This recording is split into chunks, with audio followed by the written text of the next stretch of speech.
Hi, and welcome to another Noble Crafters video. Let me guide you through the steps in this presentation. As you can see, I was delighted to be working with the Paper Nest Dolls artwork for a Pro Marker challenge. You can buy these delightful images from the Paper Nest Dolls store. I'll leave a link in the description of this video for you to grab a set yourself.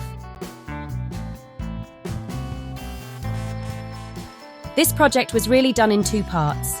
The first deals with creating the card shape from the detective's van digi-stamp and creating files and mats for the other stamped images using the Brother Scan and Cut.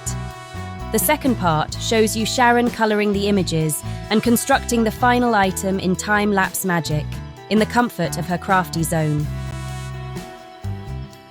First things first, we need to print the characters and the van all within a reasonable scale to make the whole thing work. Sometimes, when creating a project like this, it may be prudent to have a plan in your head of what the finished item will look like. For example, as you will see from the following screens, the van is the main focus of the card blank, so we need to ensure our outer shape is big enough to accommodate all the additional layers, in this case the other characters.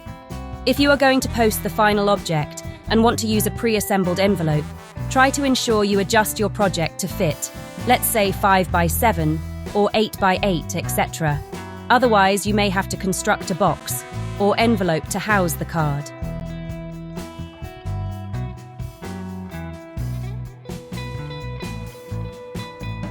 After scanning your printed sheet into your Scan and Cut, use the tools included to identify each shape. Here I have used the Enhanced Image Trace tool, which is a purchasable upgrade to Canvas. A bit of trial and error may be required, but I have always found that one shape at a time is the best policy.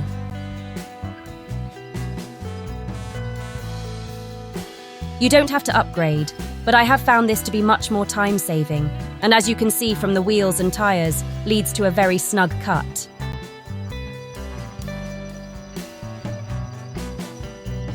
Repeat the process until all of your shapes have been outlined, ready to cut. Quick word of caution.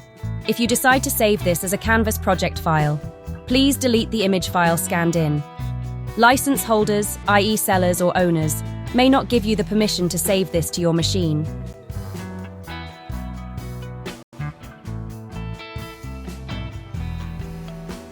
Now we get to be a little creative. You see here that the offset is set to 4.5 millimeters. You can adjust this to suit your needs or your creative design. Bearing in mind, for the first part, we are creating the card shape. You will need to allow for a mat around the van, if you desire to have one, and an outer layer that will create the initial shape of the front and back of your card. For the auspices of this project, we have set an outline for the mat of 1.2 millimeters offset of the original cut, and an offset again of that shape of 4.5 millimeters. As you advance through your crafty journey, you will be the master of your own destiny and create your own end product. So remember, these are not set in stone. Remember to save each of these steps as you go. Whether you save as Canvas project work files or as FCM cutting files is entirely your choice. Just remember to change the Select Original line to Delete. Otherwise, you will cut the original out of your new matte layer or shape.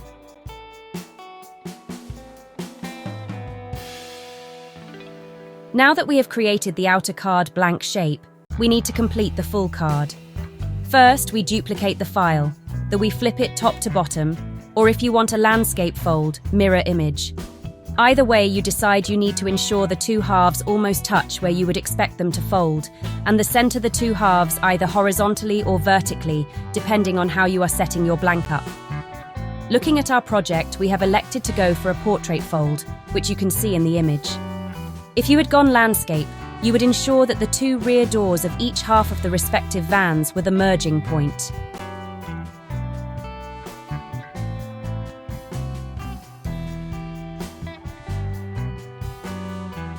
Next, ensure that the images are centered using the Align tools on the Edit tab in Canvas.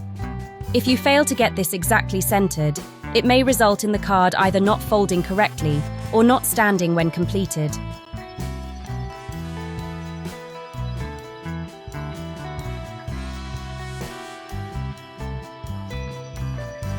Once you are happy with the blank, you may decide to weld the two halves together, and, depending on the shape, you may not need this.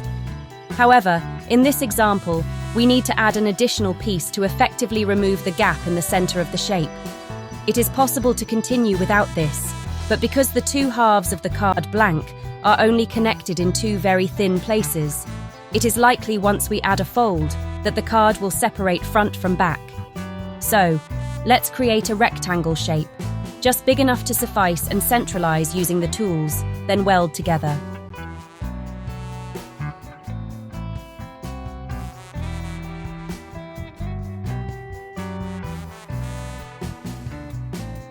Create a fold by using the Add Line tool. Click exactly halfway down your card blank shape, and then double-click at the opposite end of the hinge to close the line. Selecting the solid line and using the Line Dash Pattern tool at the top of the frame, select a serrated line.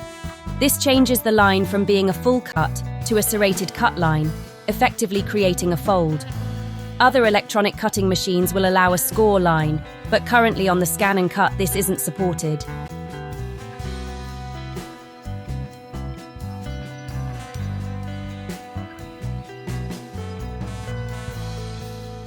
Save your project, then send the cutting file to your Scan and Cut using the Wi-Fi connection or using your currently supported method, and head to your machine to cut.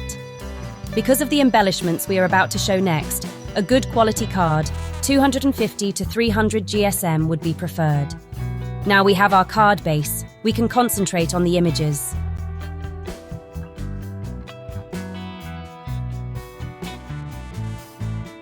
Using the same offset process, you can save a mat around your colored image, or if you prefer, just leave them as is.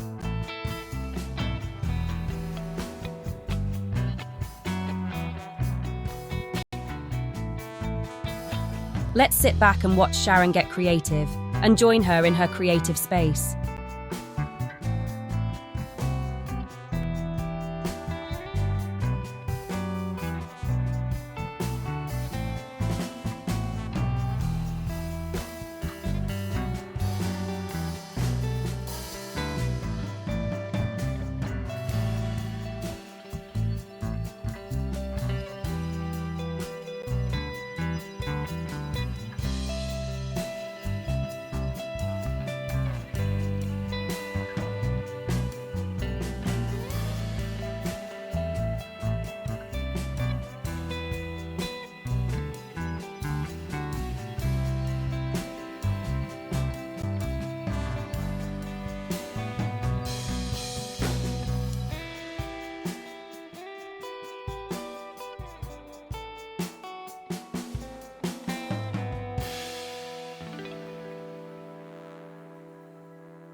Remember, if you fancy trying this out for yourself, or if you want the images to color, check out the link to the Paper Nest Dolls website in the description of this video.